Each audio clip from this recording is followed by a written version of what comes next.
Intelligent design is a neat idea and all, but it's probably not the most important thing when worrying about the nature of God. You know what I really want to know? What's God's sense of humor like? A couple of things to consider when thinking about what gives God the chuckles. First, he's gotta be funny. If you assume there's a God of any sort, you've probably decided that everything is made in his image in some way. If there's humor in the world at all, then God must have a sense of it. He, she, it is quite perceptive, you know.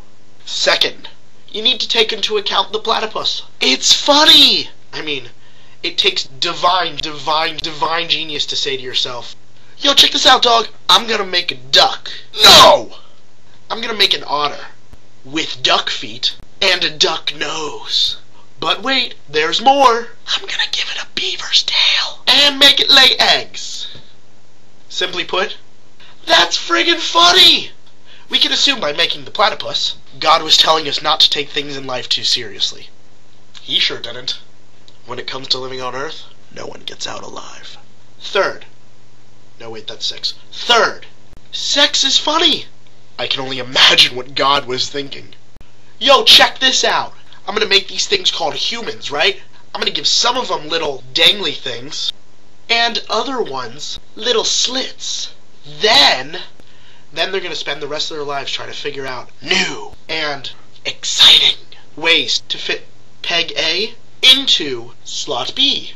Further, when the little dangly thing gets smacked around enough, they're gonna spit in disgust.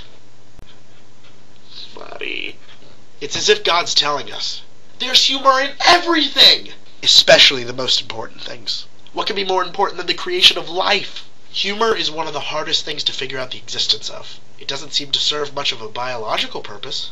Unlike love, which leads to procreation, or greed, which makes us constantly strive for more and ensure our survival. Humor can only seem to relieve stress. However, exercise, or loud vibrations, that crap on the radio, can have a similar effect. But humor is probably the most sacred of ideas next to love. Humor and love are probably two of the closest ways to gain access to God's perspective.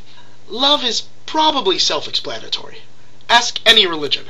They'll all stress the importance of God's love. Few will show the importance of God's humor. There are many supposed reasons for this, although we may never know the exact answer. The simple desire to have this humor may have been enough for its existence. Though it seems like there's so much tragedy and hard times in one's life, there's also humor in every situation. It's almost as if humor reminds us that life is supposed to be trivial, but if you just live it, you'll find meaning in your existence alone. I'm not sure why humor does this, but if I think about it too much, I'll have missed the point anyway. This is not a novel idea.